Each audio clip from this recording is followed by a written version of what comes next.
Class 4, Brindley Boston, 1295. Class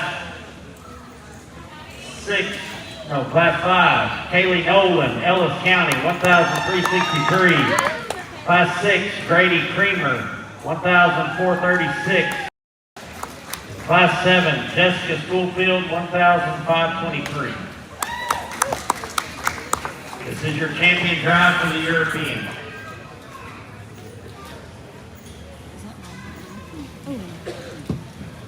Also unmuted.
I think it's a really good lineup of these European cattle. You get to this time of on the calendar and that sort of thing. It's awfully hard to keep them together this long, because some of these cattle are getting old, they past their primes, that sort of thing. But we get back out here with these class winners, and I'm very, very pleased with them. Even this calf over here, I missed him. Honey, he was 14 something. I said he's 15 something. So it didn't matter. He was big in that class. It was just, that was okay. That calf's just done well. So she's done well. All of them done well all the way up here to this lightweight steer. Give all these kids a nice hand.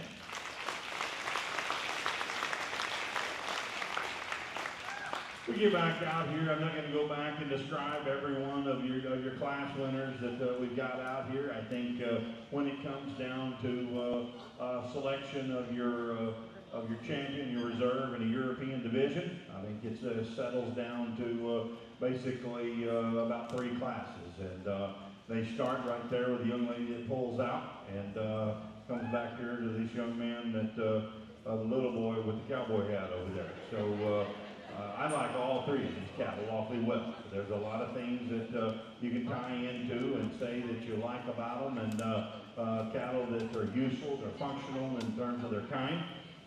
The dark gray steer, it really gives you that wow look up through his front third. I like where he sets his neck there on the top side of his shoulder. He's a steer that, in terms of just pure muscle, in relation to the 2 steers that stand behind him, maybe not quite as powerful in his construction, maybe isn't quite as big and bold right out of the backside of his shoulder as I commented on that steering class. He wasn't there, maybe just a little softer in his kind in that regard, and it's unfortunate. I like to fix him in that area there, but it is what it is. He's a deep-bodied kind of cattle, sound and flexible out on the go. The steer that maybe just a little bit smaller in his foot size, maybe not quite as big in his bone work. 2 steers that stand immediately behind him, but boy, does he give you a drop-dead good look from the side view profile, and I like a lot of things about that steer. She's done well with that calf, and I appreciate her bringing a good, high-quality steer like that to our show. Steer that stands immediately behind him over there on the side, long-bodied kind of steer. That was a good class of cattle. There was 2 steers, 2 white steers there. I believe the young lady right in front may have showed the 2nd place steer in that class. This steer here was just a notch square in his build. You get right in behind him. He's a steer that's got plenty of top shape in him. He's a steer that's really stout and massive in his kind. Is he maybe as fresh as the steer that stands immediately in front of him? Perhaps not, but I think he's fresh enough at this stage, at this late stage of the year. He's a steer that, in relation to the steer that was 2nd to him in class, he was so much better. Right out the point of his shoulder, as I studied that steer, they move. He moves real and flexes well at the point of his shoulder and down into his chest forward.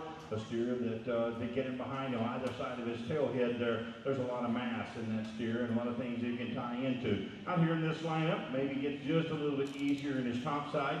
You maybe like to fix him in that regard, center part of his spine, but he's so stinking long body. That's one reason why he gets just a little lazier in his top side. Then we come to the young man steer here, the darker silver steer down here on the far end. You start at the surface on that guy there, and you can talk all kinds of things and talk like a pig man and talk about how big their feet are and how big their bone is and how rugged their construction that they are, and that is what that calf is. He is just tremendously stout. Get him behind that steer and study him from his joint work, maybe just a skosh coarser in his joint work in relation to the 2 steers that precede him and their classes there. As I said, that steer is just so heavy bone, and then you take that joint work with it there, you're going to get just a little bit of fluid on the inside and out of his hocks, but they've done a nice job in maintaining that steer and keeping him clean enough for this stage of his life. He's a steer that's big and wide in his top shape. He's a steer that's big and wide at his end, right in behind his shoulder. Maybe flattens just ever so slightly. Maybe not quite as bold and round a rib. He's deep in his body, but maybe not quite as bold sprung in his type and kind. But steer that set him in motion. I think he's plenty sound out on the go, and so you like a lot of things about that steer as far as his feet and legs. I said maybe just a little bit of fluid there in that steer. But I see that's just, to this stage of his life, not that big a deal. But that's a nice kind of cattle. Get out here in this lineup here. I want you to give all these kids one more hand. We'll go out and select the champion. Thank you for having me here today. I know we've got to pick a champion here in a minute, grand overall, but it's been a real pleasure to sort through these European cattle with these kids today.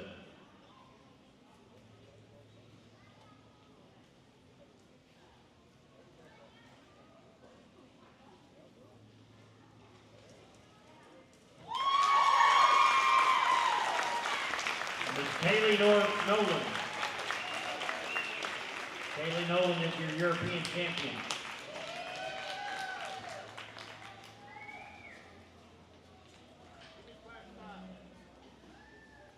In Class 5, Brindley Boston's European.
Grady Creamer is your reserve champion.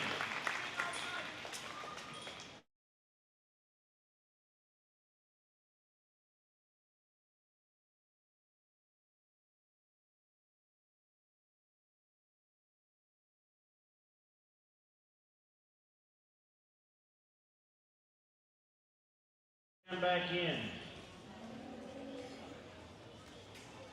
The American champion,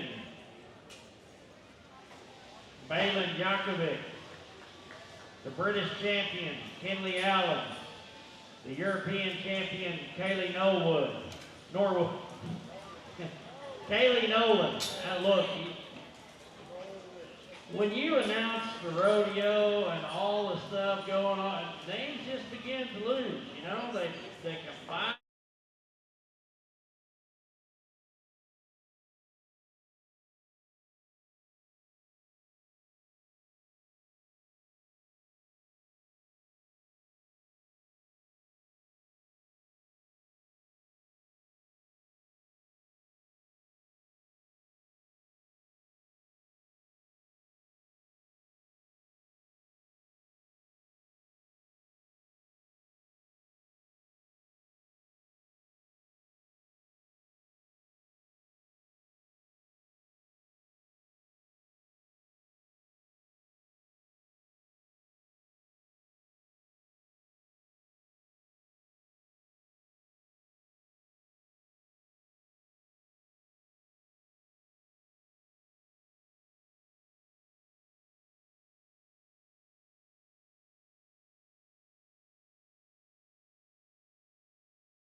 This is your grand champion drive.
come to the close of our evening. It's a pleasure for me to be here in Ellis County. It's probably about my 20th year in a row to be at the Ellis County shows. Usually I'm back there classifying and never made it to this far in the show. So this actually, as I told Mark Arnold here a few years ago, I said, I'd like to judge this show when I'm still where I can walk around. As I do think this is one of the premier shows for as late in the year that it is, and the quality of cattle that has come through today is indicative of that. There's no doubt.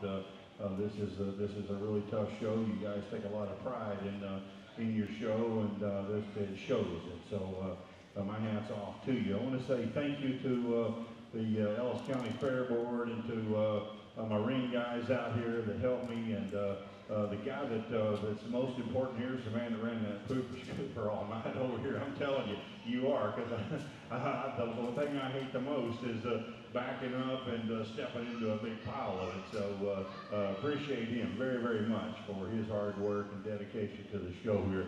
You will give yourselves a round of applause on a really good show and very well managed. We get out here in the champion lineup here.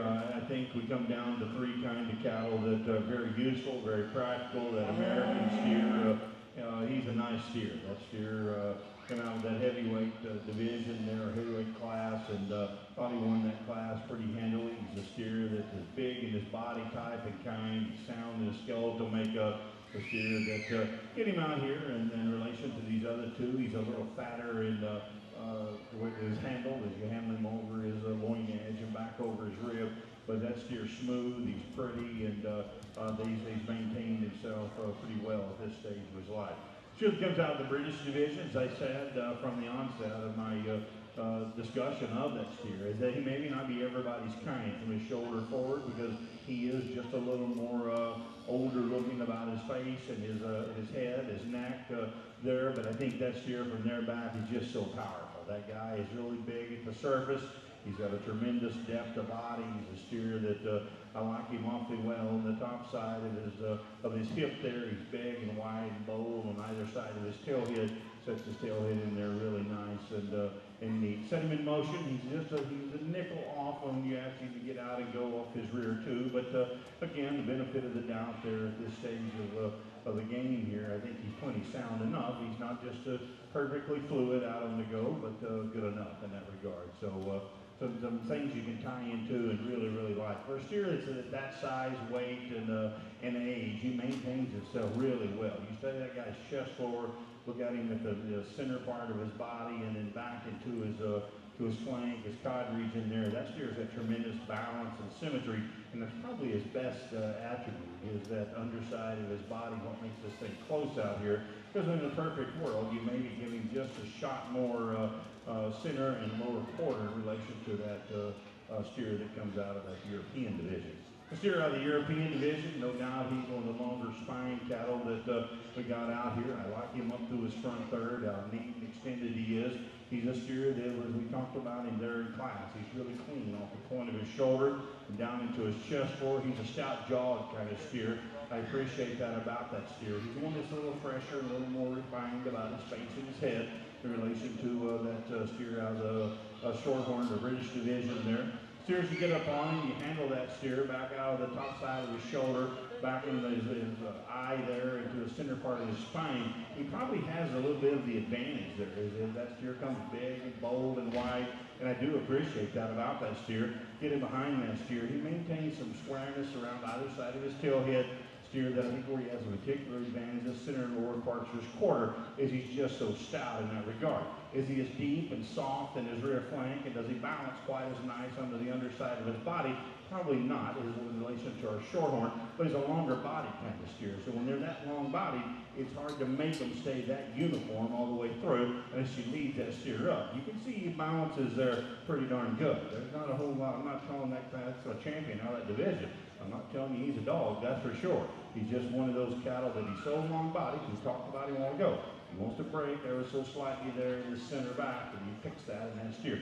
Neither one of these steers is perfect, and I think it does boil down to that pair of cattle that we have here. Freshest calf for me is the winner. European steer. Congratulations.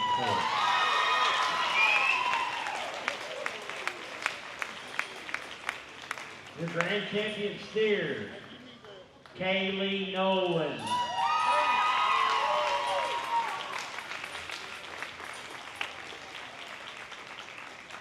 Now we're going to bring back in Grady Creamer from that European class, and we will determine our reserve champion.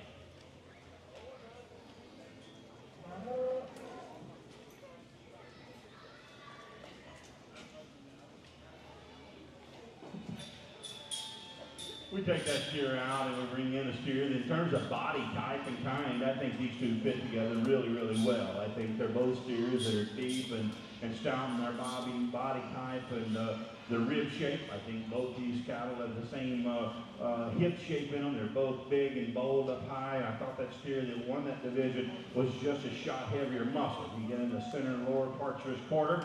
In relation to these pair of cattle here, I think they, like I said, they pair up neat and nice. I like that short orange steer pretty well. He'll be our reserve. Congratulations to him. He wants to get away all the time. Your reserve champion steer